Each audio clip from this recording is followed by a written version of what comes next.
কঙ্কাল চাই তোমার। কঙ্কাল কথাটা আমাকে উদ্দেশ্য করেই বলা হয়েছে। তার দৃষ্টি আমার দিকে স্থির। তার কথায় মনে হলো লোকটি অবাঙালি। লোকটি আবারও বলল, কঙ্কাল চাই তোমার?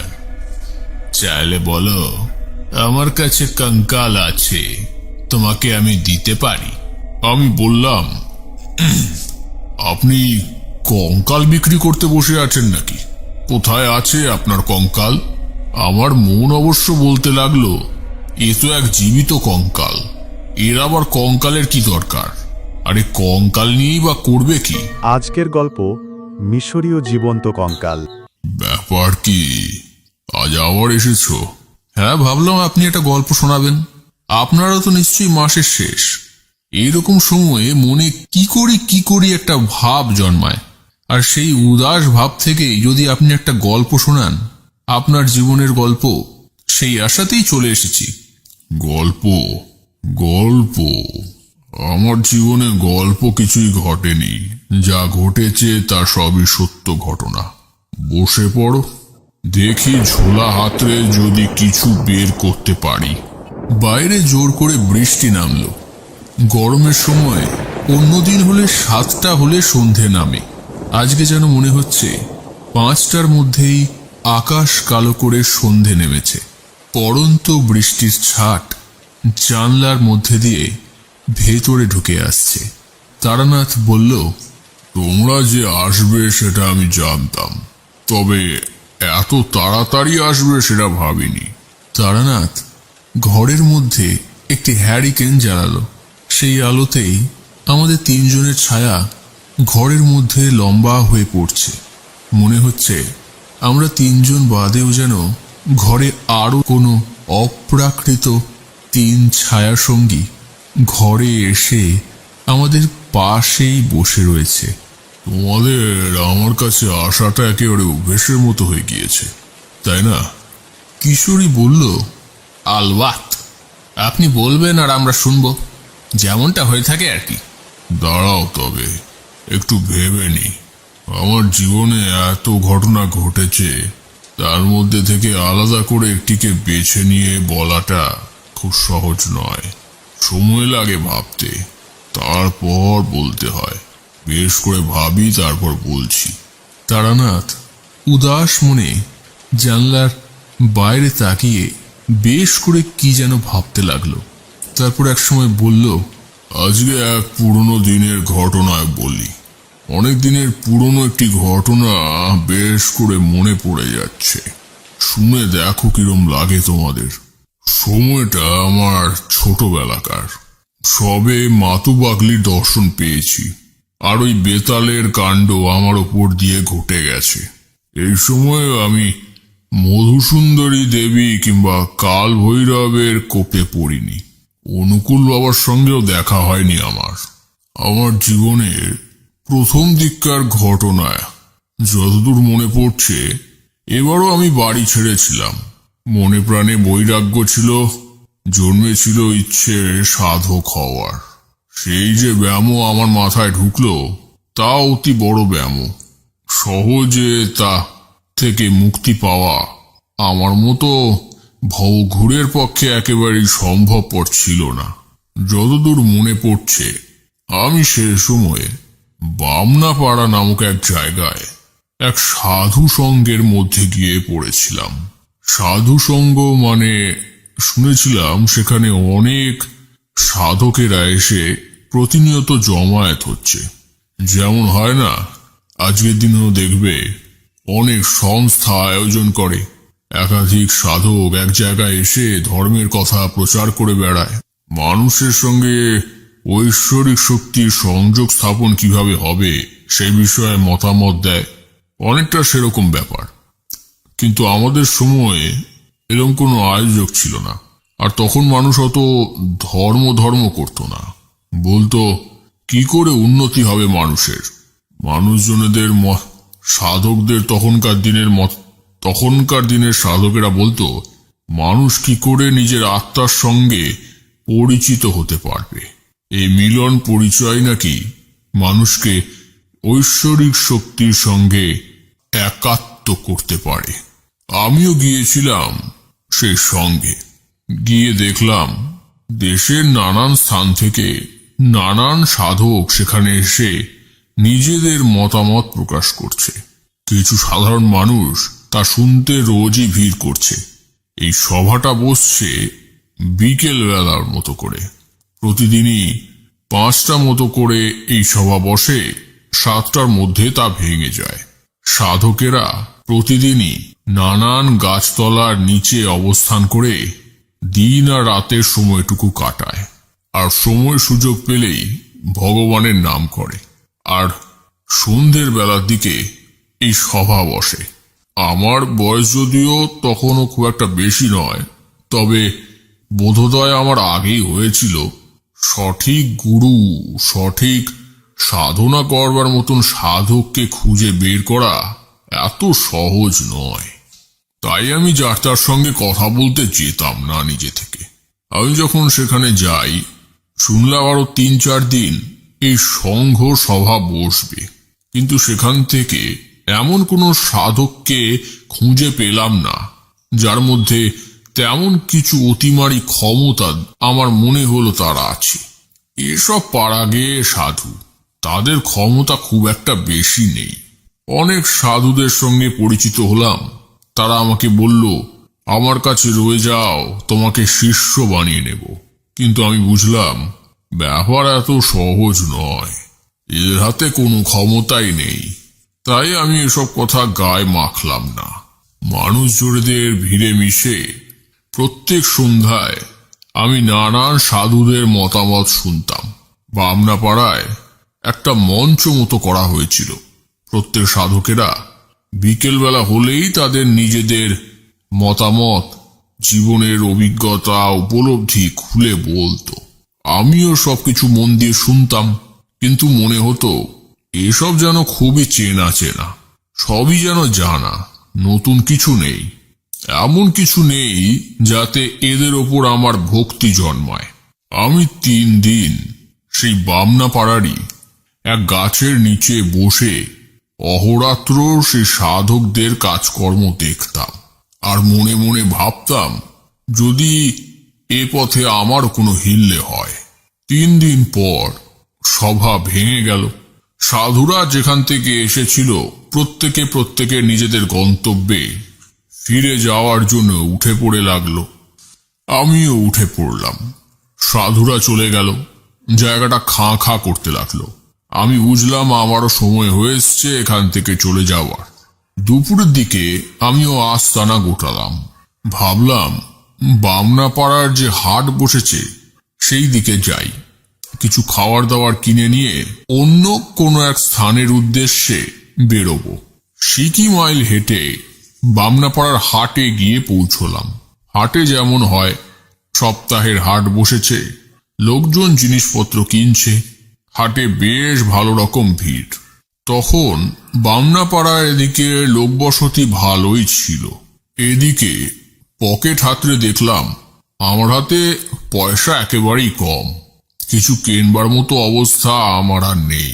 তাই কোনো রকমে এক সস্তার দোকানে নিজের কোনো রকমে সামান্য কিছু ব্যবস্থার কথা ভাবলাম। সময়টা এমন ছিল যে লোকে আমাকে দেখলে পাগল বলে বোধ করতো বোধহয়। কতদিন চান করিনি আমার নিজেরও মনে নেই। চুলে প্রায় বলতে গেলে জটা ধরেই গেছে। আধময়লা পোশাকে আমি ঘুরে বেড়াতাম। তাই লোকজনেরা দেখলাম আমাকে কেমন উদ্ভ্রান্তের মতো দৃষ্টিতে তাকিয়ে দেখছে। কেউ কেউ আমাকে দেখে পথ ছেড়ে দিচ্ছে। বুঝলাম ভবঘুরে পাগলামোটা আমাকে দেখে পরিষ্কার বুঝতে পারা যায়। সব কথা তোমাদেরকে এখানে আর বলছি না। যেটুকু মনে পড়ছে আমি দেখলাম, যেটা আমার সবচেয়ে বেশি আমাকে টানলো, সেই আকর্ষণের কেন্দ্রবিন্দু হচ্ছে হাটের একদম শেষ দিকে একটি ছাউনি মতন করে একজন লোক বসে রয়েছে। লোকটি একেবারে রোগা, শীর্ণকায় এবং তার গায়ের রং মিশমিশে কালো। লোকটি আধ লুঙ্গি পরিহিত অবস্থায় গায়ে বিনা জামাতেই কোনো রকমে বাঁ হাতে একটি লাঠি ধরে বসে রয়েছে। লোকটিকে দেখে আমার মনে কেমন যেন একটা ভাব হলো। আমি লোকটির দিকে এগিয়ে গেলাম। এগিয়ে গিয়ে দেখলাম লোকটির ছাউনিতে বিক্রি করবার মতো কিছুই নেই। লোকটি একাই বসে রয়েছে। বাঁ হাতে তার একটি লাঠি যা ধরা রয়েছে। একবার মনে হলো সে কি ওই লাঠিটাই বিক্রি করতে বসেছে নাকি। তার আশেপাশে তো আর কিছুই দেখছি না বিক্রি করবার মতন। আরো একটু ভালো করে দেখতে খেয়াল করলাম লোকটির একটি দৃষ্টি পাথরের, এবং আরো ভালো করে দেখলে নজরে এলো লোকটির শরীরের ডান হাত এবং ডান পায়ের অংশ কেমন যেন অবশ। লোকটির পায়ের কাছে কতগুলো মাছি এসে ঘোরাফেরা করছিল। লোকটি বাঁ পা দিয়ে সেই মাছিগুলোকে তাড়া লাগাচ্ছিল, আর বাঁ হাতের লাঠি দিয়ে মাঝে মধ্যে মেঠো পথেই ঠক ঠক করে ঠুকে আওয়াজ করছিল। কিন্তু তার ডান হাত এবং ডান পা সে কোনোভাবেই ব্যবহার করছিল না।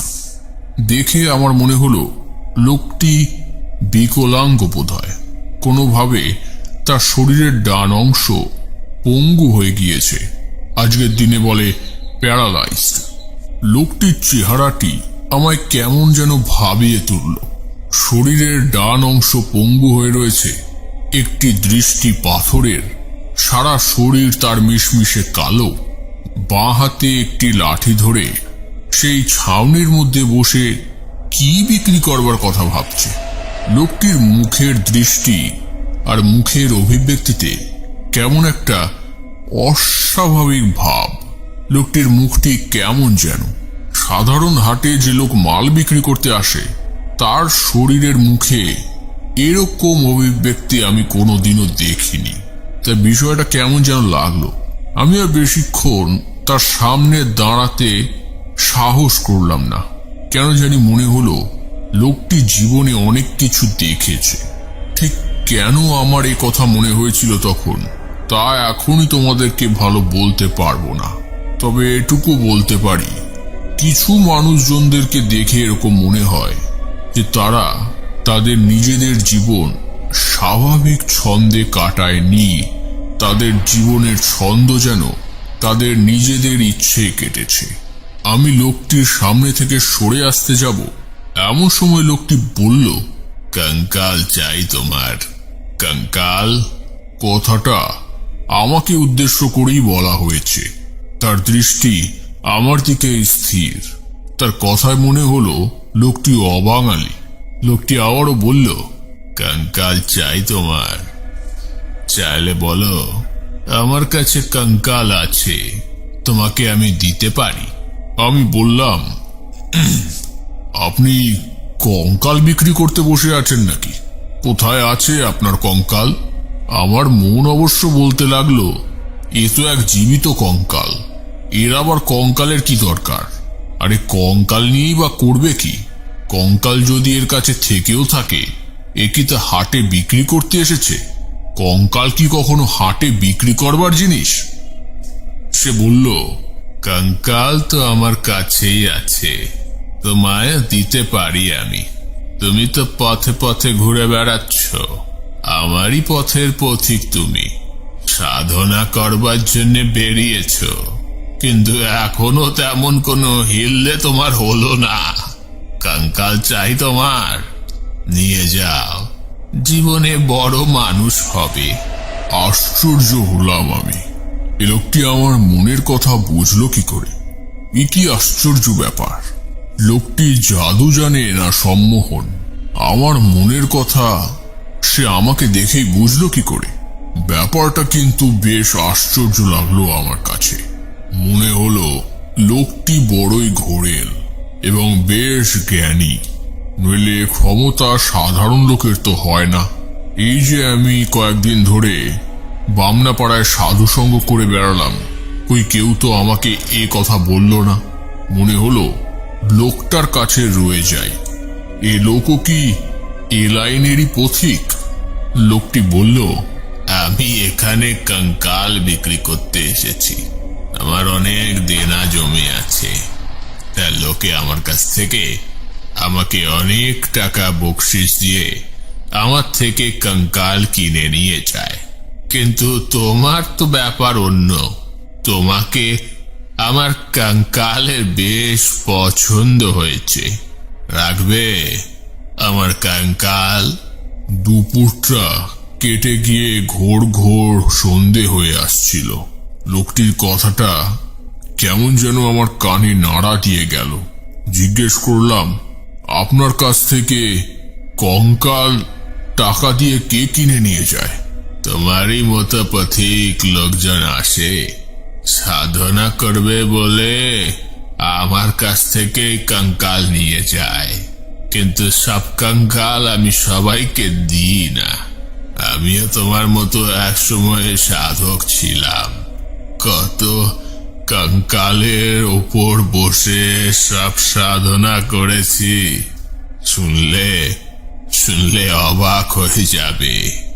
এক সময় আমি ডোম ছিলাম। লক্ষণযুক্ত ভালো মরা পেলে তার গা থেকে চামড়া খসিয়ে নিয়ে কঙ্কালটা নিজের কাছে রেখে দিতাম। তারপর লোকালয় ছেড়ে অনেক দূরে গিয়ে রাতের বেলায় অমাবস্যা হলে সেই লাশ কেটে কঙ্কাল বের করে তাকে সাষ্টাঙ্গে শুইয়ে তার উপর চড়ে বসে আমি করতাম সব সাধনা। তার মানে আপনি একজন সাধক? সাধক না, এই সাধনাই আমার কাল হয়েছে। তবে আমি তোমায় একটি কঙ্কাল দিতে পারি।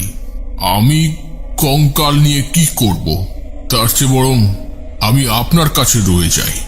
আপনি আমায় কিছু শেখাতে পারেন না? আমি লোকটির সামনে হাঁটু গেড়ে বসলাম। সে লোকটি বলল, আমার কি কাজ তোমাকে শেখানো? আমার কঙ্কাল কিন্তু তোমায় শেখাতে পারে। তোমাকে আমি একটি বিশেষ কঙ্কাল দেব। যদি ওটাকে তুমি তোমার নিজের কাছে রাখতে পারো, তবে সে তোমাকে এমন ক্ষমতা দেবে যা তুমি কোনোদিনও কল্পনাতেও আনতে পারোনি। না না না না, তোমায় কিছু করতে হবে না। যা করবে সেই কঙ্কালই করবে। তুমি শুধু সেই কঙ্কালকে নিজের কাছে রাখবে। কঙ্কালের কাজ হয়ে গেলে কঙ্কাল নিজে থেকেই জলে ডুব দেবে। নিতে চাও আমার কঙ্কাল? সেই কঙ্কাল আপনি আমায় কেন দিতে চান? তুমি সচ্চা লোক আছো, তোমাকে দেখেই আমি চিনেছি। আমার কঙ্কালেরও তোমাকে পছন্দ হয়েছে। এই কঙ্কাল আপনি আগে কাউকে দেননি, নাকি আমি প্রথম? এই কঙ্কাল আমি আগে কাউকে দিইনি। সবাইকে সব কঙ্কাল দেওয়া যায় না। কেমন জানি লোকটিকে দেখে আমার মনে কি যেন একটা ভাব হতে লাগলো। বললাম, এই কঙ্কাল কাছে রাখলে আমি সাধনায় সিদ্ধি লাভ করতে পারবো? তুমি যা চাইবে সেই কঙ্কাল তাতেই তোমায় সাহায্য করবে।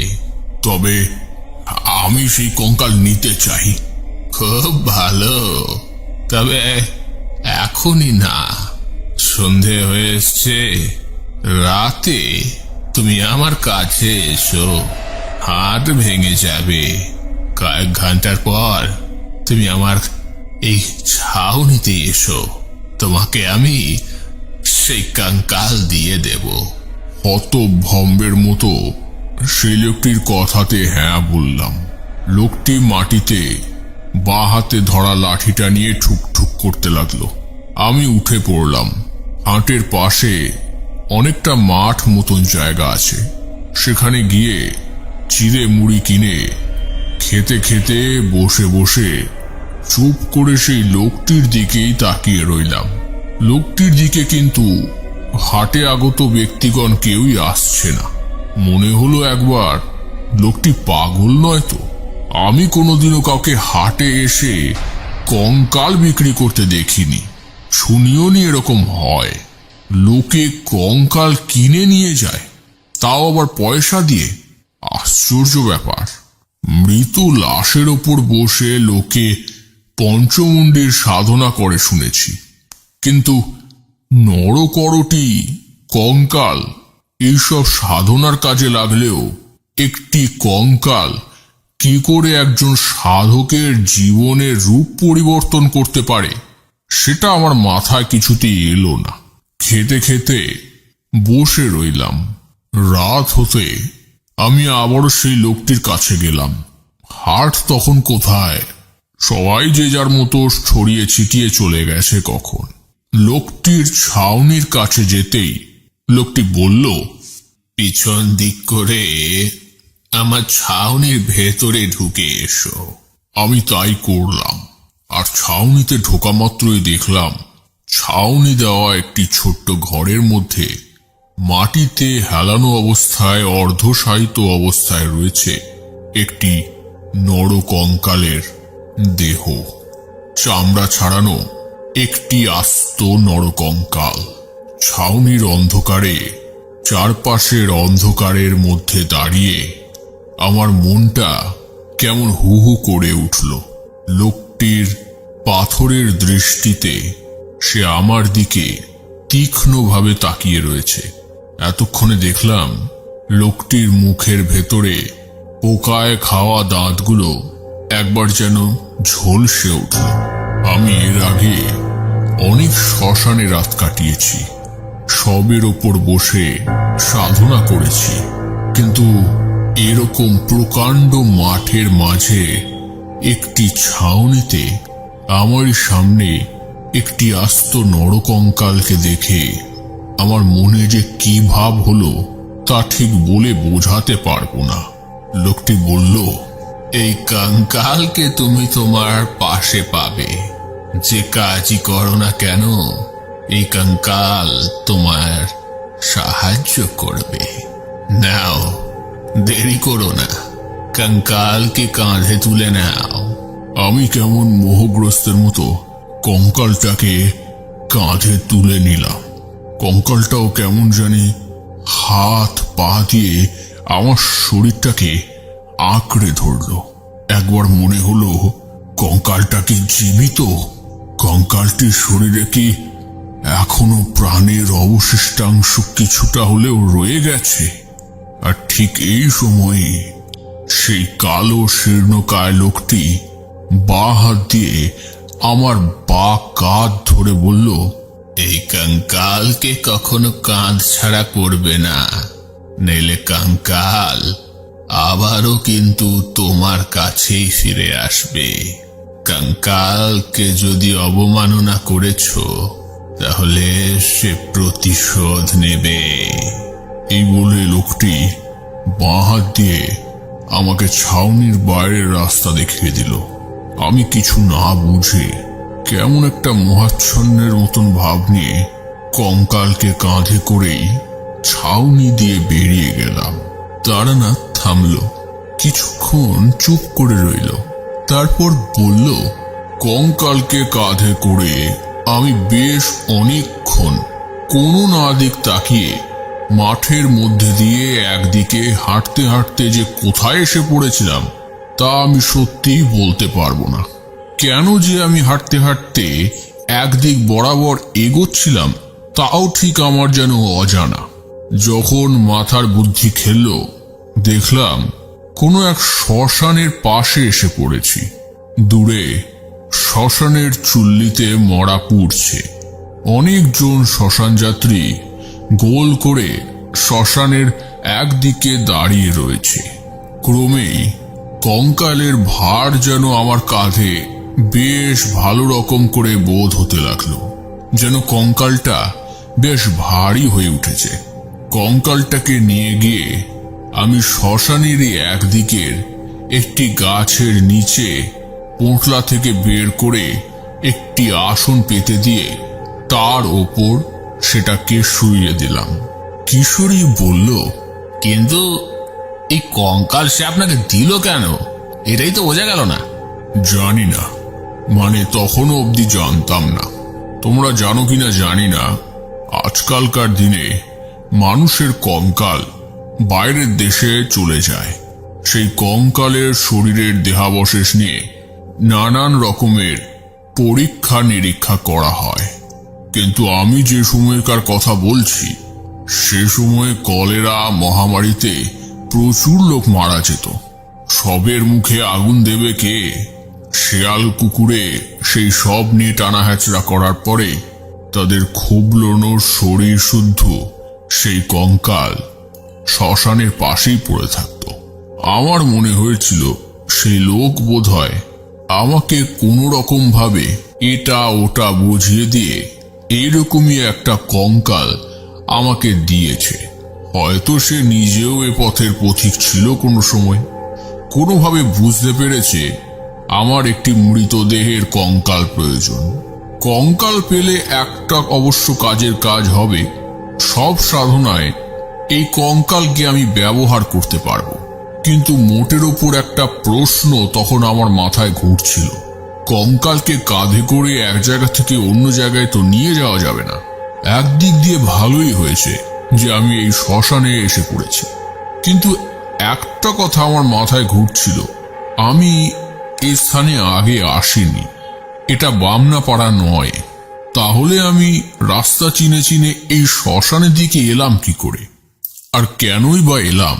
আমার মনের কথা কি এই কঙ্কাল কোনোভাবে বুঝতে পেরেছে, তাই সে আমাকে এই শ্মশানে নিয়ে এসে ফেলেছে? ভেবে দেখো বিষয়টা, আমি কাঁধে করে একটি কঙ্কাল নিয়ে রাস্তা দিয়ে হেঁটে বেড়াচ্ছি, লোকে আমাকে কি মনে করবে?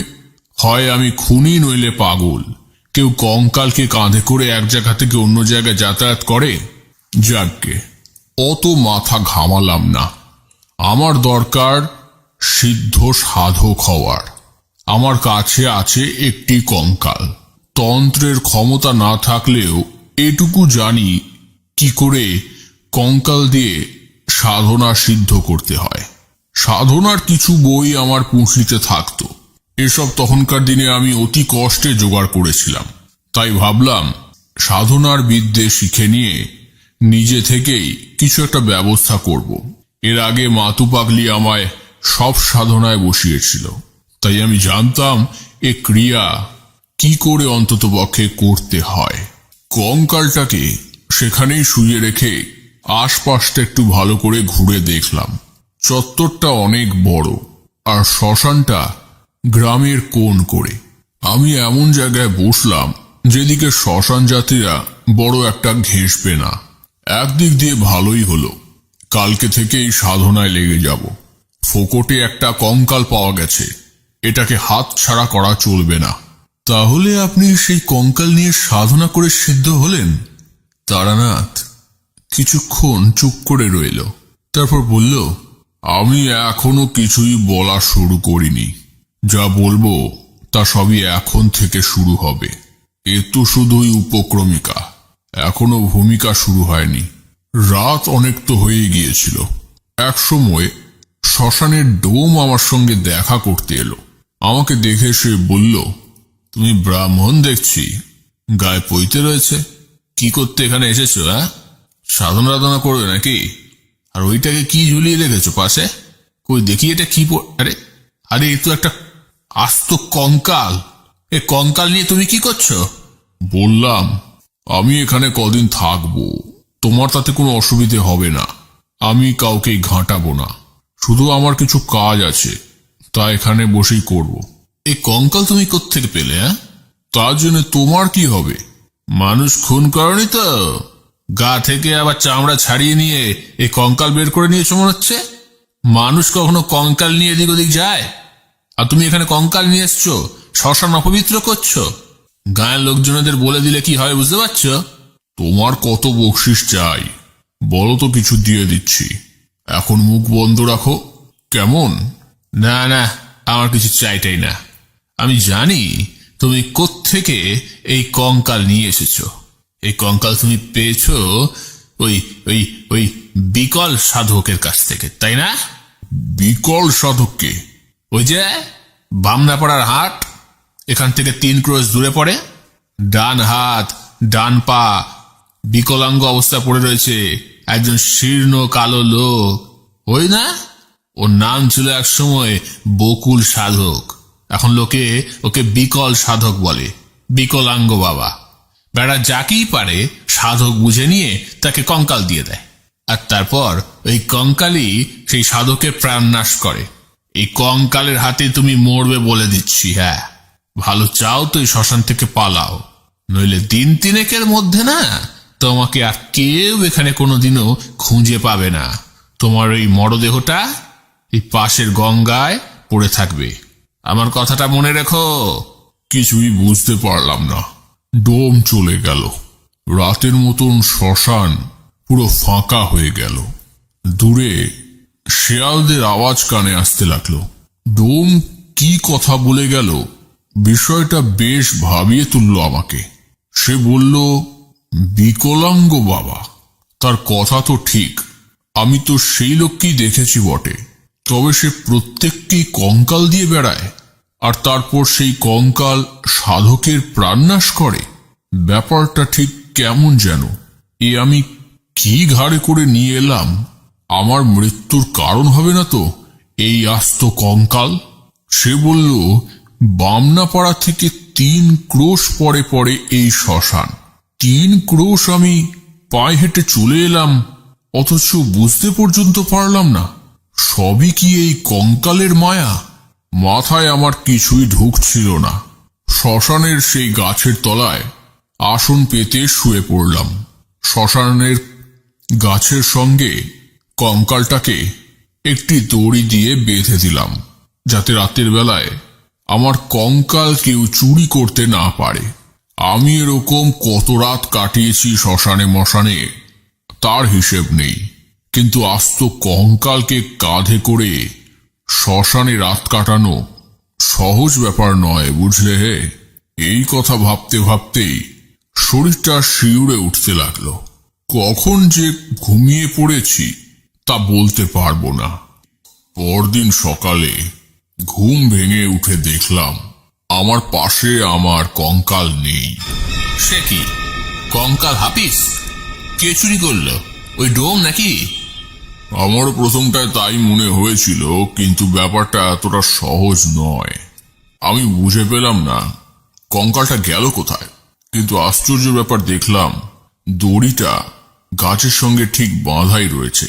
বলেছিলাম নিশ্চয়ই মনে আছে, কঙ্কালটাকে আমি দড়ি দিয়ে গাছের সঙ্গে বেঁধেছিলাম। তাহলে দড়িটা বাঁধা অবস্থায় রয়েছে, সেটাকে তো খোলা হয়নি। তবে কঙ্কালটা হঠাৎ করে হাপিস হয়ে গেল কি করে? কেউ কি তবে কঙ্কালটাকে বের করে নিয়ে দড়িটা গাছের সঙ্গে বেঁধে দিয়েছে? কিন্তু তাই বা কি করে হয়?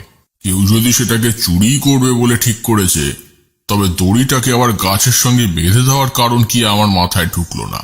আমি সর্বপ্রথমই ডোম যেদিকে থাকে সেদিকে গেলাম। ডোমকে কিছু একটা জিজ্ঞেস করতে যাব, কিন্তু অমনি দেখি শ্মশানের পাশেই একটা চাতাল মতো জায়গায় কি যেন একটা সাদা মতন জিনিস চকচক করছে। কি জানি মনে হতে আমি সেদিকটা এগিয়ে গেলাম।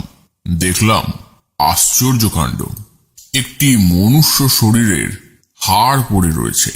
হাড়ের মাপ দেখে মনে হলো সেটা বোধহয় বুকের, কারণ হাড়টা ধনুকের মতন বেঁকে ছিল।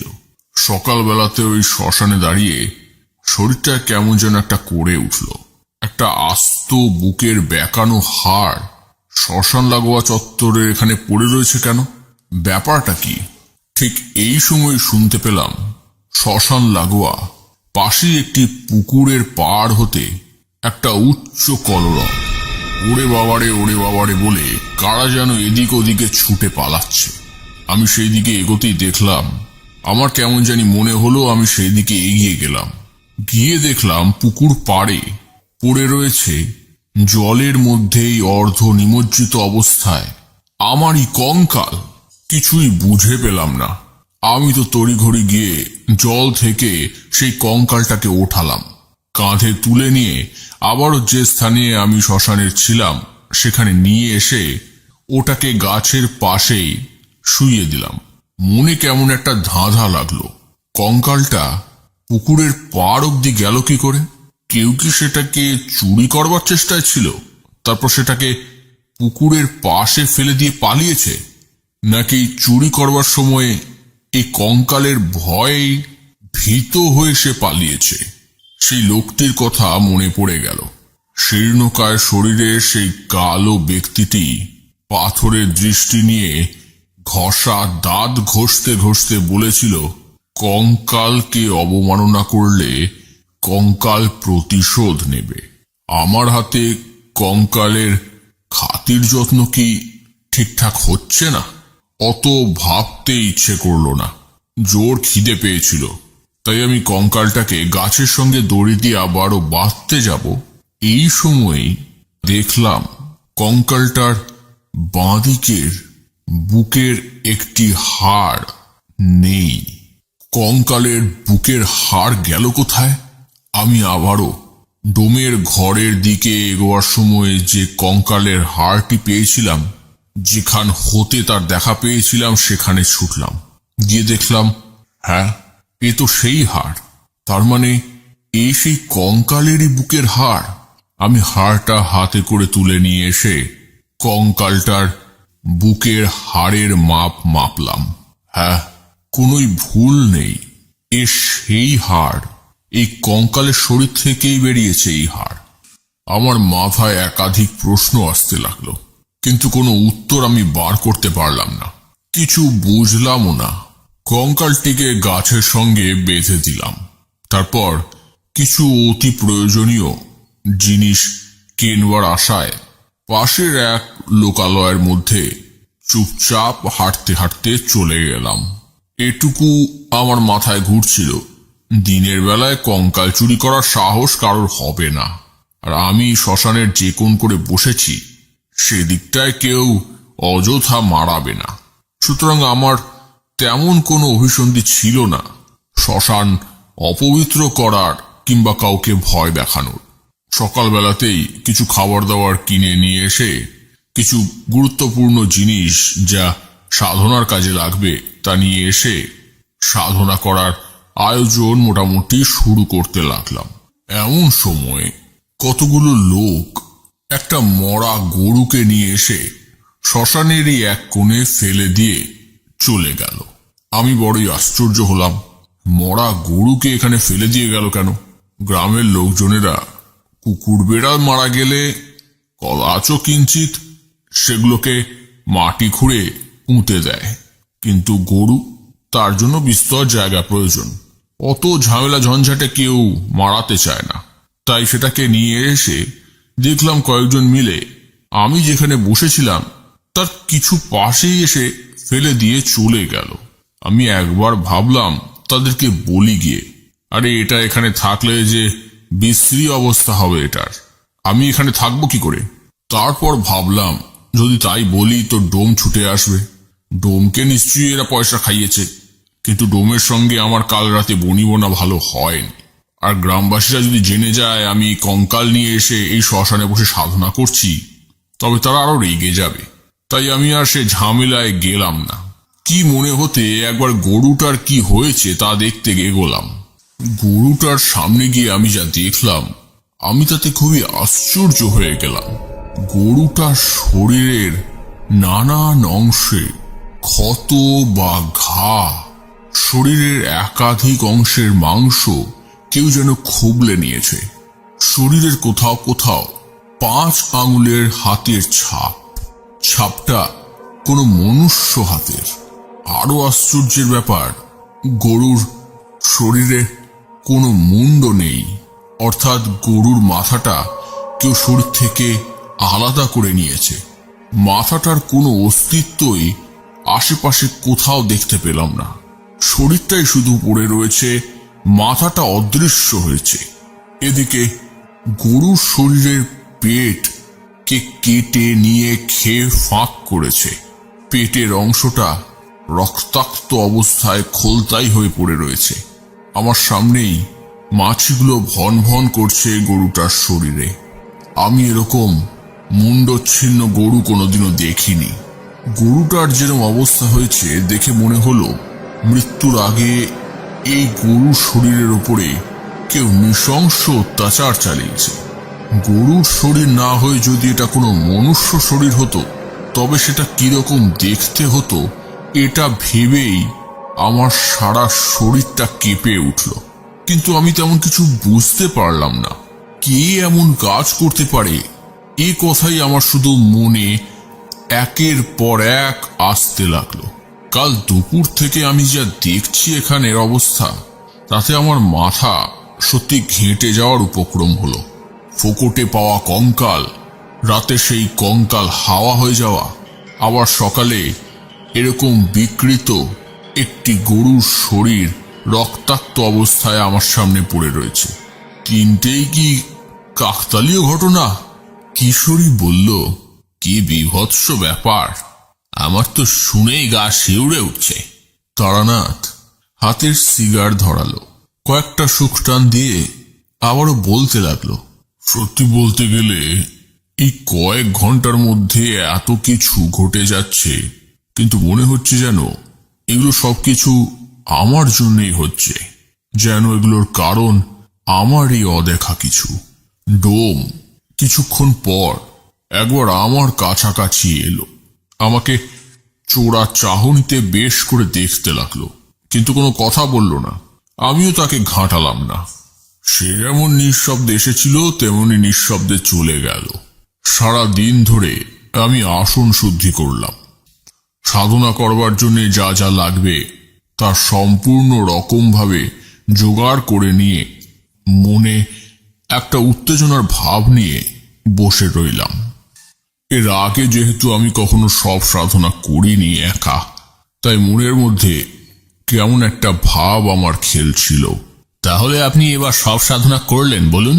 সেইটাই তো কথা। সন্ধ্যের সময় হতেই জোর বৃষ্টি নামলো হঠাৎ করে।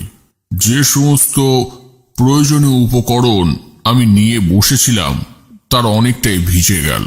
সর্ষের তেল, ধূপ ধুনো সব একেবারে জলে গিয়ে ভিজল।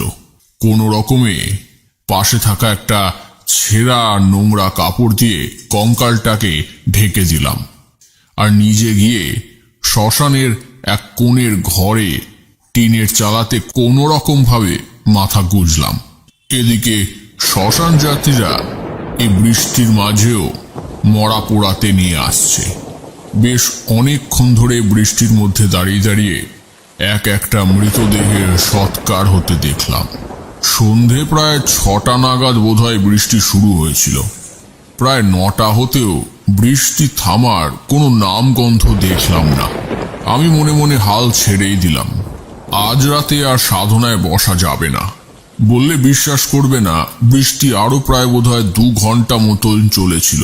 শ্মশান লাগোয়া যে পুকুরটা ছিল তার জল ফুলে পেঁপে শ্মশানের মধ্যে জল এসে ঢুকলো। বৃষ্টি যখন থামলো তখন আমি সেই গাছটার পাশে গিয়ে দাঁড়ালাম যেখানে আমার আসন ছিল। কঙ্কালটাকে সেই গাছেই বেঁধে রেখেছিলাম। গিয়ে দেখলাম কঙ্কালের পা হাঁটু সব ভিজে গেছে। প্রয়োজনীয় উপকরণ আর কি, কোথাও কিচ্ছু নেই, সব জলের তলায়। বুঝলাম যেটুকু পয়সা ছিল আমার হাতে তা দিয়ে যা সমস্ত প্রয়োজনীয় উপকরণ কিনেছিলাম আর তার কোনোটাই মোটের ওপর ব্যবহার করা যাবে না। সুতরাং সব সাধনা করার আশা একেবারেই দূর আশা। আমি হাল প্রায় ছেড়েই দিলাম। রাতের বেলা ওই টিনের চালা ঘরে কোনো রকমে গিয়ে চুপচাপ বসে রইলাম। ভাবলাম রাতটা কেটে যাক, কাল সকালে নিশ্চয়ই জল আপনে আপ সরে যাবে। মনে হলো তেমন হলে কালকে দুপুরবেলা থেকে সব সাধনার কাজ হয়তো শুরু করা যেতে পারে আবারও। যদি ভাগ্যে লেখা থাকে তবে নিশ্চয়ই হবে। কিন্তু রাতের বেলায় এমন ঘটনা ঘটল যে আমার সব সাধনা করার ইচ্ছে আর মানসিকতা দুটোই উবে গেল। সময় তখন কটা ভালো বলতে পারবো না। হঠাৎ করেই মনে হলো খুব কাছে যেন একটা জলের মধ্যে ছপ ছপ আওয়াজ হচ্ছে। কোথায় আওয়াজটা হচ্ছে সেটা ঠিক ভালো ধরতে পারলাম না। বৃষ্টি অনেকক্ষণ হলো থেমে গেছে। তাহলে কি আবারও বৃষ্টি শুরু হলো নাকি? কঙ্কালের জন্য মনে আমার একটা দুশ্চিন্তা লেগেই ছিল। আমিও অল্প ঘুমিয়ে পড়েছিলাম, তাই একবার টিনের চালার বাইরে গেলাম। চাঁদের আলোয় যে জায়গায় আসন করে বসেছিলাম সে জায়গাটা পরিষ্কার দেখতে পাওয়া যাচ্ছে। সেই গাছটার সামনে কতগুলো জোনাকি জ্বলছে, কিন্তু গাছটার মধ্যে চাদর দিয়ে ঢেকে রাখা অবস্থায় ছিল সেই কঙ্কালটা। কিন্তু কঙ্কালটা তো সেখানে আর নেই। আবারও একটা আওয়াজ আমার পাশেই হলো।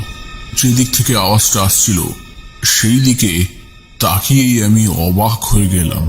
একটা নরকঙ্কাল, হ্যাঁ নরকঙ্কাল, কারোর ওপর ভর না দিয়েই একা একা হেঁটে জলের মধ্যে দিয়ে ছপ ছপ আওয়াজ তুলে শ্মশানের এক দিক থেকে অন্য দিকে চলে যাচ্ছে।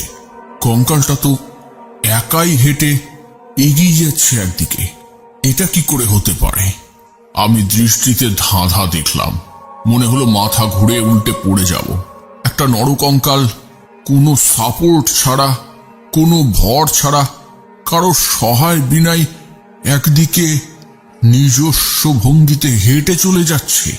কিছুই মাথায় এলো না। কিন্তু কঙ্কালটা শ্মশানের বাইরের দিকে বেরিয়ে গেছে। আমি চুপচাপ কঙ্কালটাকে অনুসরণ করতে লাগলাম। সন্তর্পণে জলের মধ্যে হাঁটু অবধি জল কাদায় মেশানো রাস্তার মধ্যে দিয়েই ছপ ছপ আওয়াজ তুলে এগোতে লাগলাম কঙ্কালটার পেছন পেছন। কিন্তু কিছু দূর এগোতেই কঙ্কালটাকে আর দেখতে পেলাম না। বড়ই আশ্চর্য হলাম, কঙ্কালটা গেল কোন দিকে? রাত আরো অন্ধকার হয়ে আসছিল। এই অন্ধকার রাতে ভালোভাবে কিছু ঠাহর করা মুশকিল। একবার ভাবলাম কোনো দিক বরাবর হাঁটতে থাকি, যদি সেই কঙ্কালটা দেখা পেয়ে যাই। কিন্তু তেমন করে যদি আমি আবার এই শ্মশানে ফিরে না আসতে পারি। এই জায়গাটা আমার তেমন চেনা নয়। সব দিক ভেবে আবারও টিনের চালা ঘরে ফিরে গেলাম। মনে মনে এক রাশ প্রশ্ন দানা বাঁধতে লাগলো। আমি যা দেখলাম তা কি সত্যি বাস্তবে কখনো হতে পারে? একটা নরকঙ্কাল একা একাই হেঁটে আমার পাশ দিয়ে এগিয়ে শ্মশানের বাইরে বেরিয়ে মিলিয়ে গেল। কি সর্বনাশ বলছেন কি আপনি? রাতটা কেটে গেল। রাতে ঘুমিয়েই পড়েছিলাম। আবার সকাল হতে উঠে বসলাম। জল অনেকটা কমে গেছে। খড়খড়ে রোদ্দুর উঠেছে। শ্মশান চত্বর কাদা মাটিতে আচ্ছন্ন। পা ফেলতেই কাদা মাটিতে পা ডুবে যায় বলা যেতে পারে। ওই অবস্থাতেই সেই গাছটার নিচে আসনে গিয়ে দাঁড়ালাম। দেখলাম আশ্চর্য ব্যাপার, গাছে দড়ি লাগানোই রয়েছে। ছেঁড়া কাপড়টাও ভিজে অবস্থায় পাশে পড়ে রয়েছে। কিন্তু কঙ্কালটা অদৃশ্য হয়েছে। কেমন জানি মনে হলো আমি আবারও কালকের মতন সেই পুকুর পাড়ের দিকে ছুটলাম। পুকুর পাড়ের দিকে এগোতেই দেখলাম, হ্যাঁ, কঙ্কালের নরমুণ্ডটা শুধু জলের উপর পরিষ্কার দেখতে পাওয়া যাচ্ছে। তার শরীরটা বোধহয় জলের নিচে রয়েছে। কোনো রকমে পাড় দিয়ে নিচে নেমে গিয়ে কাদা মাটির মধ্যে থেকে তার পুরো শরীরটাকে ছাড়িয়ে নিয়ে শরীরটাকে কাঁধে তুলে আবারও বট গাছের দিকে ফিরে আসতে লাগলাম। গতকাল রাতে জোর বৃষ্টি হওয়ায় স্থানীয় মানুষজন সকাল সকাল পুকুরের পাশ মারায়নি। ভালোই হয়েছে, নতুবা দুদিন পর পর পুকুর পাড়ে একটি কঙ্কালকে ঘোরাফেরা করতে দেখলে মানুষজন বোধহয় এই শ্মশানকে অপবিত্র বলে আমাকে গ্রাম ছাড়া করাতো। কাঁধে তুলে নিয়ে কঙ্কালটাকে নিয়ে যখন আবারও আসনের স্থানে ফিরে যাচ্ছি, মনে হতে লাগলো এই কঙ্কালটা বোধহয় মন্ত্রপুত। খুব সম্ভবত এর মধ্যে প্রাণ আছে। সাধনা করার জন্য উৎকৃষ্ট এই কঙ্কালটাকে আবারও গাছে বেঁধে দিলাম। আজকে আর শ্মশান জাতিরা আশপাশ পর্যন্ত মারালো না। ভাবলাম ভালোই হলো, তো আজকে হয়তো রাতটায় শান্তিতে সব সাধনা করা যাবে। কিন্তু কিছুক্ষণ পরই আরো কতগুলো লোক একটি বিশালাকার লাঠির মতো একটি বিশালাকার লাঠিতে একটি মৃত গরুকে বেঁধে ফেলে দিয়ে গেল। কালকে যেখানে তারা মরা গরুটাকে ফেলেছিল ঠিক সেই চত্বরটায়। আমি অবাক হয়ে গেলাম। কাল রাতেও এখানকার এক গরু, কোনো গৃহস্থ বাড়ির গরু মারা গেছে। আশ্চর্য ব্যাপার। মনে আমার এক কেমন ধাঁধা লাগলো।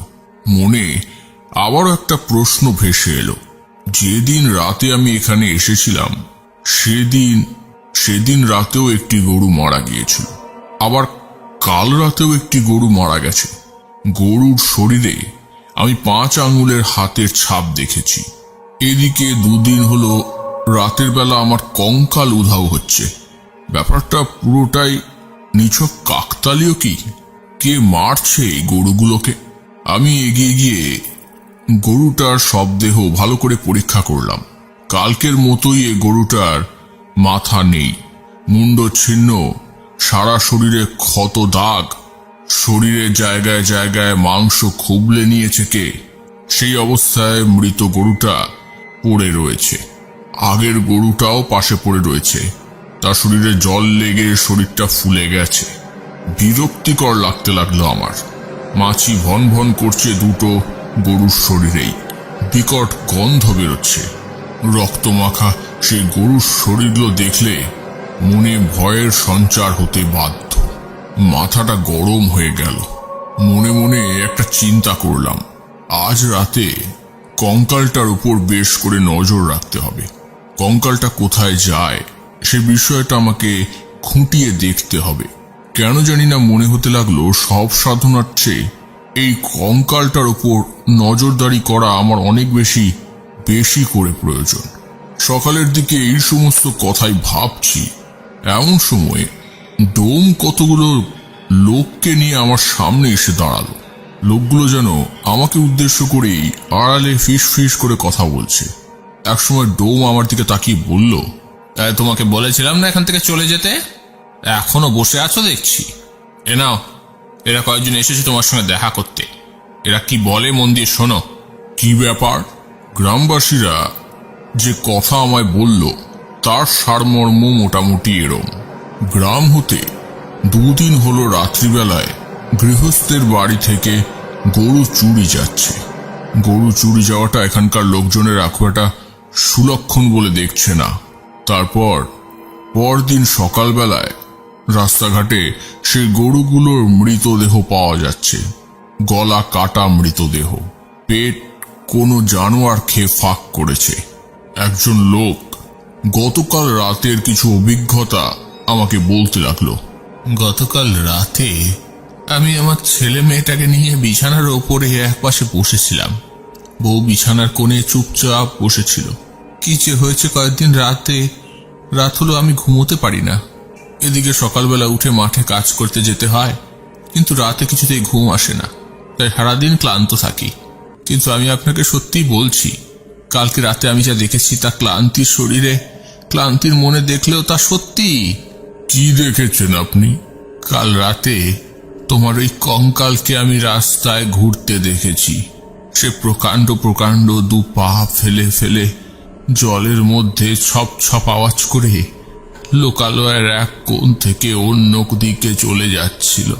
আমার বিশ্বাস ওই কঙ্কালই আমার বাড়ির গরুটাকে খেয়েছে। রাতের বেলায় আমি কিছু বুঝতে পারিনি। ওই নরকঙ্কালটাকে দেখে আমি এতই ভয় পেয়ে গিয়েছিলাম, বোধহয় অজ্ঞান হয়ে মূর্ছা গেছিলাম। এরপর আমাকে বউ ছেলে মেয়ে কোনো রকমে সুস্থ করে তোলে, কিন্তু সকালবেলা জানতে পারি আমার বাড়ির গরুটা মারা গেছে। গরুটার পায়ের কাছে রক্তের একটা বেশ রকম ছাপ আস্তে আস্তে মেঠো রাস্তা দিয়ে এই শ্মশানের এদিকে এসে মিলিয়ে গেছে। আমি দেখেছি রাস্তায় ভিজে কাদামাটির ওপরে 5 আঙুলের পায়ের ছাপ সুস্পষ্ট। আমি বললাম, আপনার বিশ্বাস আমার কাছে থাকা এই কঙ্কাল আপনার বাড়ির গরুকে মেরে ফেলেছে? একটা জড় পদার্থ আপনার বাড়ির গরুকে কি করে মারবে? আর একজন বলল, ওটা কোনো জড় পদার্থ নয় মশাই, ওটা সত্যি জীবন্ত একটা কঙ্কাল। লোকটি বেশ উত্তেজিত ভাবেই বলল, পরশুদিন রাতে আমি বিছানায় শুয়েছিলাম, হঠাৎ করেই পাশের ঘরে একটা খটখট আওয়াজ শুনতে পেলাম। মনে হলো মেয়ে আমার ঘরে পায়চারি করছে। ওর রাতে অনিদ্রার রোগ আছে। পাশের ঘরটা আমার মেয়েরই, কিন্তু খটখট আওয়াজটা কেমন যেন কান পেতে পরিষ্কার শুনলে বোঝা যায় ওটা কোনো সাধারণ মানুষের পায়ের আওয়াজ নয়। আমি অন্ধকার হাতড়ে কোনো রকমে বিছানা ছেড়ে উঠে একটা হ্যারিকেন জ্বালালাম। দেখলাম আমার বউ আগে থেকে বিছানায় উঠে জেগে বসে রয়েছে। আমি কি হচ্ছে দেখতে পাশের ঘরে যাব, বউ আমার হাত খামচে ধরলো, বলল, ও ঘরে যেও না, বুঝতে পারছো না ও ঘরে কে রয়েছে? আমার আবারও পুরনো দিনের ঘটনাটা মনে পড়ে গেল। আমি বউয়ের হাত কোনো রকমে সরিয়ে দরজা ঠেলে পাশের ঘরে গিয়ে দেখি আমার মেয়ে ঘরে নেই। তারপর ও পাশের ঘরের দরজা খুলে আমার মেয়েকে দেখলাম নিচের বাগানে দাঁড়িয়ে রয়েছে। আমি তার কাছে যেতেই মেয়েটির দৃষ্টিতে দেখলাম সে দূরের মাঠের প্রকাণ্ড গাছের নিচের দিকে ড্যাপ ড্যাপে চোখে তাকিয়ে রয়েছে। আমিও তাকালাম সেদিকে। তারপর দেখলাম আমার গরুটা গাছটার নিচে পড়ে রয়েছে। গরুটার মুখ দিয়ে একটা চান্তব আওয়াজ বেরোচ্ছে, আর একটা নর কঙ্কাল গরুটার শরীর থেকে চামড়া মাংস খুবলে খুবলে খুবলে সেই হাড়ের হাত দিয়ে ছিঁড়ে ছিঁড়ে নিজের মুখে পুড়ছে। আমি প্রচন্ড ভয় পেয়ে গেলাম। মেয়ে আমার অজ্ঞান হয়ে পড়ে গেল। কোনো রকমে সেই অবস্থাতে মেয়েকে তুলে ঘরের ভেতরে এসে দরজা বন্ধ করে দিলাম। ঘরে জানলা বন্ধ করবার সময় দেখলাম জানলা দিয়েও পরিষ্কার দেখতে পাওয়া যায়, কোনো ভুল নেই। একটি আস্ত নরকঙ্কাল আমার গরুর মাথাটা ধর থেকে ছিঁড়ে নিয়ে দূরে ছুঁড়ে ফেলে দিল। তারপর গরুর রক্তাক্ত মাথাটা নিজের মুখে ধরে নিয়ে সেই মাংস রক্ত খেতে লাগলো। আমি জানলা বন্ধ করে কোন রকমে বিছানায় এসে শুয়ে পড়লাম। আমি হতভম্বের মতো এই কথা শুনতে লাগলাম। লোকটির কথা শেষ হতে আমি হাসবো না কাঁদবো কিছুই বুঝে উঠতে পারলাম না। কয়েক মুহূর্ত পর জিজ্ঞেস করলাম, পুরনো ঘটনার কথা কি বলছিলেন যেন?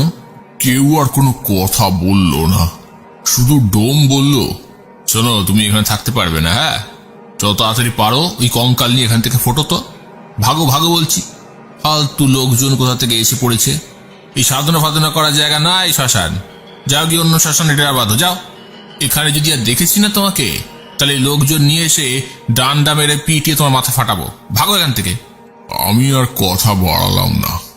বুঝলাম গ্রামের লোকজন বেশ খচে গেছে। এখন হয়তো বা আমাকে ভালোভাবে বলছে, এরপর আমার মাথাতেই ডান্ডা ভাঙবে। আমি তাদেরকে বললাম, আজ রাতের মধ্যে এখান থেকে চলে যাব, অন্য কোনো শ্মশানে গিয়ে সাধনা করব, এখানে আর থাকবো না। ডোমই তাদের বেশ কোনো রকম করে আমার মনের কথা মুখের কথা বুঝিয়ে সুঝিয়ে তাদের বাড়ি পাঠিয়ে দিতে লাগলো। তখনকার দিনে গরু মারা পড়ছে মানে সেটা গ্রামের মধ্যে একটা বিশাল ব্যাপার। গরু ছিল জীবিকার প্রধান অংশ, আর তাদের জীবিকায় আঘাত লেগেছে। তারা তাই প্রচন্ড রেগে গিয়েছে। এদিকে আমার তো করার মতো কিছুই ছিল না। সবাই যে আমাকেই দোষারোপ করছে এবং ভবিষ্যতেও করবে, এটা আমি পরিষ্কার বুঝতে পারছিলাম, কিন্তু এখানে আমার যে কি করার ছিল সেটা বুঝতে পারছিলাম না। তখন আমার এমন ক্ষমতা জন্মায়নি যে আমি বেশ করে কিছু ভেবে চিনতে কিছু বলতে পারি। বয়সটা আমার নেহাতি কম, তাই ভাবলাম এই শ্মশান ছেড়ে রাতের বেলায় চলে যাব।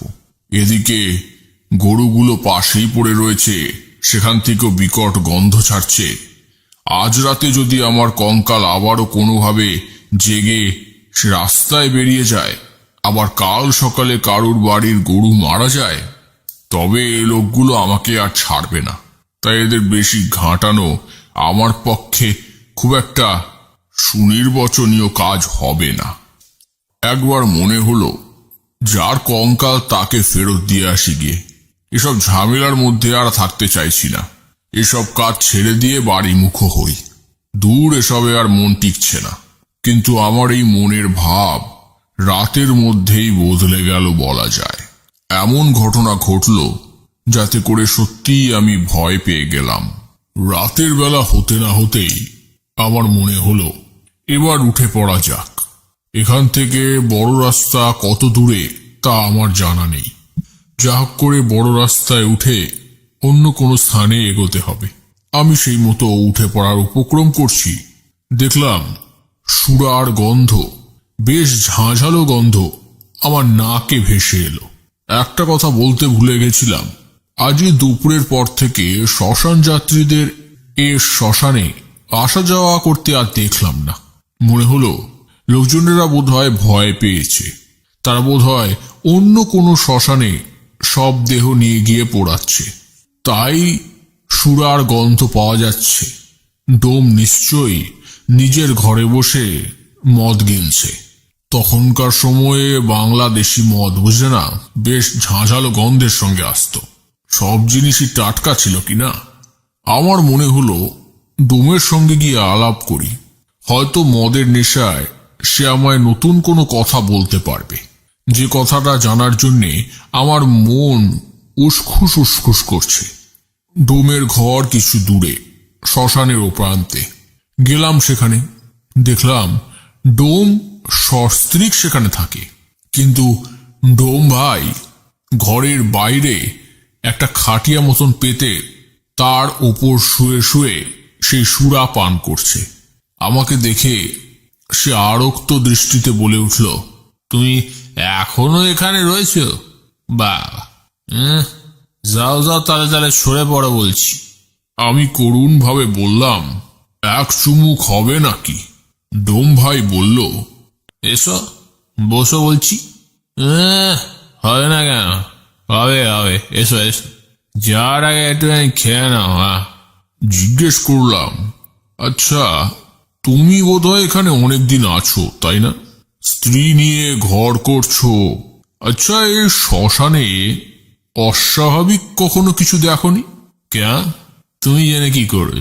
ও, তুমি তো সাধনা করো না? এ নাও ধরো।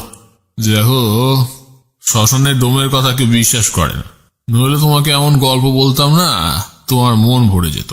আরে বলোই না, এই যে লোকজনেরা সকালবেলা বলছিল কি একটা পুরনো ঘটনা রয়েছে, সে কারণেই এখনকার গরুগুলো মারা পড়ছে। তুমি কিছু বলতে পারো না? কে এমন করে গরুগুলোর মাথা কেটে তাদেরকে ফেলে রাখছে? কিছু ভয়ভীতি আছে নাকি এ জায়গায়? দেখো, ব্যাপারটা একটু অদ্ভুত, বুঝলে। দেখো, শ্মশানে অনেক ঘটনা দেখেছি। মরদেহ উঠে পড়ে রাত্রিবেলায়, তারপর লোকেদের পিছনে দৌড়োয়, সব অনেক মন গড়া কাহিনী আমি শুনেছি, নিজে অবশ্য দেখিনি। সাদা চাদর মুড়ি দিয়ে গাছে গাছে ঝুলে থাকে ভূতে, রাত্রিবেলা মানুষ গেলেই ঘাড়ের উপর চেপে বসে। এসব আমি বিশ্বাস করি না, তবে পুরনো দিনের ঘটনাটা সত্যি। আমি আমি আমি নিজে দেখেছি। কি দেখেছো? ডোম ভাইয়ের মজ আর একটু বাড়িয়ে দিতে আমি এক চুমুক খেয়ে নিলাম। দেশি মদের ঝাঁঝই আলাদা। পেটে পড়তে শরীরটা কেমন যেন বেঁকে চুড়ে গেল। বললাম, কি কি দেখেছো বলো তো? শোনো, আমি তখন প্রথম এখানে এসেছি, বুঝলে। বাপ মা ঘর ছেড়ে বের করে দিয়েছে। কি করব, কাজ নেই, এই ডোমের কাজ ধরলাম। সেই সময় একজন সাধক এখানে বসে সাধনা করত। তার নাম ছিল বিকলাঙ্গ বাবা। নামটা শোনা মাত্রই আমার মাথায় চিরিক দিয়ে উঠল। বিকলাঙ্গ বাবা! এই ডোমই তো প্রথম আমায় বিকলাঙ্গ বাবা, বিকল সাধকের নাম বলেছিল। তবে বিকল সাধক এই শ্মশানে বসে সাধনা করত? কি আশ্চর্য ব্যাপার! বিকল সাধকই তো আমাকে এই কঙ্কাল দিয়েছে। আর এই কঙ্কালকে শ্মশানে আনার পর থেকেই যে এই শ্মশান চত্বর লাগোয়া গ্রামে নানান কাণ্ড ঘটছে। কিন্তু এর সঙ্গে বিকল সাধকের সম্পর্ক কোথায়? ডোমের মুখে সেদিন রাতে যে ঘটনা শুনেছিলাম তা সত্যি বেশ তাৎপর্যপূর্ণ। ব্যাপার কি জানো, ওই যে বিকল বাবা আছে না, ওই লোকটি ছিল মহা ঘোড়েল। ও এখানে বসে সাধনা করতো। এমনি সেমনি সাধনা নয়, হে, মৃতদেহের ওপরে বসে সব সাধনা করতো। লোকটি যে কি জিনিস ছিল না, বললে বিশ্বাস করবে না। লোকটির বয়স কিন্তু অনেক, জানো তো। লোকটি যে কত বছর বয়সী কেউ বলতে পারবে না। ওকে দেখে তুমি ওর বয়স আন্দাজ করতে পারবে না। এখানকার লোকেদের একটা মত রয়েছে, ও নাকি 150 বছরের ওপর বয়স্ক হয়েও এখনো বেঁচে আছে। আর এর প্রধান কারণ হচ্ছে ওর ওই কঙ্কাল। এমনি কঙ্কাল নয়, ওই ফাঁড়াও এর কঙ্কাল, ফাঁড়াও।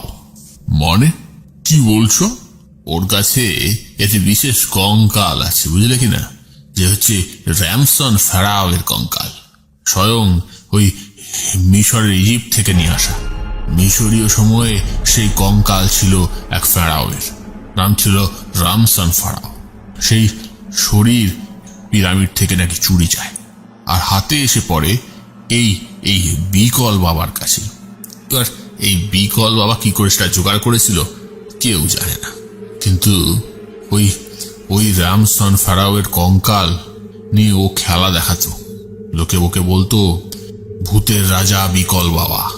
ওর শরীরের আধা অংশ প্যারালাইজড হয়ে গেছে, অনেকদিন হলো অবশ পঙ্গু।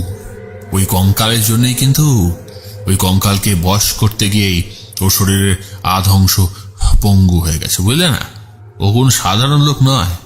আমি যখন এখানে প্রথম আসি তখন দেখেছিলাম, হ্যাঁ, নানান লোক ওর কাছে আসতো মন্ত্রতন্ত্রের খোঁজে, তাবিজের খোঁজে, হাত দেখাতে, নিজের জীবন পাল্টাতে। তার সঙ্গে ও ওদের তো সাহায্য করতোই, এছাড়া ওই পুরো গ্রামে নানান অপদ্রব, ভূতের উপদ্রব এসব দেখা দিলে ও তার থেকে মানুষজনদের মুক্তি দিত। কঙ্কাল ওর সঙ্গে খেত এক থালায় বসে, কঙ্কাল ওর সঙ্গে হেঁটে চলে বেড়াতো। আরে আমি নিজে দেখেছি, এখানকার অনেক লোকজনই জানে। কিন্তু ওই কঙ্কালকে বশ মানানো তো সহজ ছিল না। ওই কঙ্কালটা অভিশপ্ত, আর এই কঙ্কালটাকে বশ মানাতে গিয়েই ওর শরীরের আধ অংশ কি করে জানি পঙ্গু হয়ে যায়। একটা সময় কিন্তু এরকম ছিল না, আর এই কঙ্কালের জন্যই ওর শরীরে আজ এই অবস্থা। সেই থেকে ওর নিজের ক্ষমতায় কুলোলো না, তখন ওই মরা নিয়ে খেলা দেখানো বন্ধ করে দিল। কিন্তু মিশরীয় এক কঙ্কাল এইরকম একজন লোকের কাছে এলো কি করে? সে সভ্যতা তো অনেকদিন আগে শেষ হয়ে গেছে, আর এরকম এক ফেরাওয়ের কঙ্কাল এ লোক পেল কি করে? তা কি করে জানো বলো? তবে এই নিয়ে একটা ঘটনা আছে। এখানকার কিছু পুরনো লোকের মুখে আমি একটি গল্প শুনেছি। এ নাও, আর এক চুমুক খাও, ধরো। ব্যাপার কি জানো? যেহেতু জানি আমি, কি হয়েছিল বলতো? র্যামসন ফেরাওয়ের স্ত্রী নাকি কালো জাদুতে একেবারে ঘোর বিদ্বান ছিল। যখন র্যামসন ফেরাওকে পিরামিডের মধ্যে জায়গা দেওয়া হচ্ছিল, তখন নাকি কি করে তার বউ র্যামসন ফেরাওকে পিরামিডের মধ্যে থেকে কোন রকম ভাবে র্যামসন ফেরাওয়ের শরীরকে বের করে নিয়ে এসে মিশরীয় ধুধু মরুভূমির মধ্যে দিয়ে হেঁটে হেঁটে দূরে, অনেক দূরে চলে গিয়েছিল। শোনা যায় সেখানে নাকি সে গিয়ে ওই মহিলা, মানে তার স্ত্রী, র্যামসন ফেরাওয়ের শরীরকে আবার জীবিত করে তোলার চেষ্টা করে। এই র্যামসন ফেরাও মারা গিয়েছিল কিন্তু তারই নিজের ভাইয়ের হাতে। র্যামসন ফেরাওয়ের ভাই র্যামসন ফেরাওকে গদিতে বসতে না দিয়ে নিজে ঠিক করেছিল গদিতে বসবে।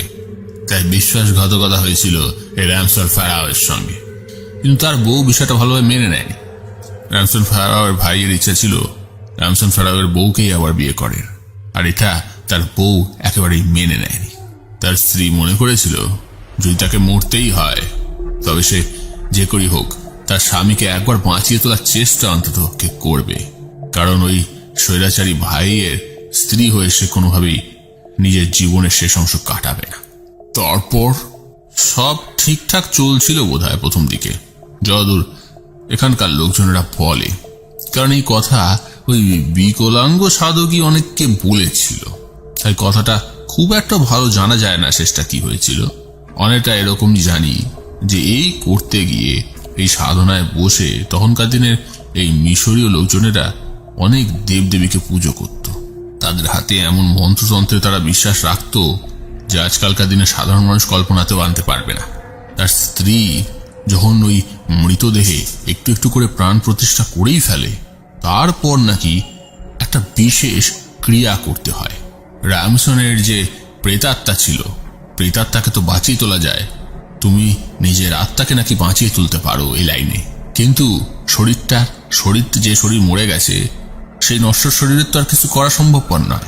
তাই জন্যে সেই আত্মাটাকে সে একটি অন্য মৃতদেহের শরীরে বলা যেতে পারে ঢুকিয়ে দেওয়ার চেষ্টা করছিল। কিন্তু এই করতে গিয়ে সে যে শরীরে তার নিজের স্বামীর প্রেতাত্মাকে ঢোকাচ্ছিল, অর্থাৎ যে নতুন শরীরে তার আগমন হবে, সেই লোকটি যে কি কারণে মারা গিয়েছিল তা তার স্ত্রী জানত না। আসলে লোকটি ছিল নাকি বদ্ধ পাগল। পাগলের শরীরে তার নিজের স্বামী অর্থাৎ রামসনের প্রেতাত্মা ঢোকানো মাত্রই সেই লোকটি পাগল হয়ে ফারাও রামসনের স্ত্রীকে গলা টিপে খুন করে। তারপরের খবর আর কেউ জানে না, আমি এইটুকুই শুনেছি। তাহলে তুমি বলতে চাও এই কঙ্কালটি যেটি আমার কাছে রয়েছে সেটি ফারাও রামসনের প্রেতাত্মার কঙ্কাল? হয়তো নতুন যে শরীরে সেই প্রেতাত্মার আগমন করানো হয়েছিল তারই শরীরের কঙ্কাল কোনোভাবে আজ এই বিকলাঙ্গ বাবার হাতে এসে লেগেছে। ডোম হঠাৎ উত্তেজিত হয়ে বলল, কি বললে? আর তোমার হাতে ওই কঙ্কাল আছে নাকি? তুমি এতদিন ওই কঙ্কাল নিয়ে ঘর করছো? তুমি জানো এখানে আগে কি হয়েছে? যাদের ওই বিকলাঙ্গ বাবা কঙ্কালটা দিয়েছে না, তারাই আর কিন্তু কেউ বেঁচে নেই। বিকলাঙ্গ বাবা এর আগে কাকে কঙ্কাল দিয়েছে? আরে তুমি তো কিছু জানোই না। এর আগে ওই বিকলাঙ্গ বাবা এখানে থাকা এই শ্মশানে আসা 3 জন লোককে তোমার মতো কঙ্কাল দিয়েছিল।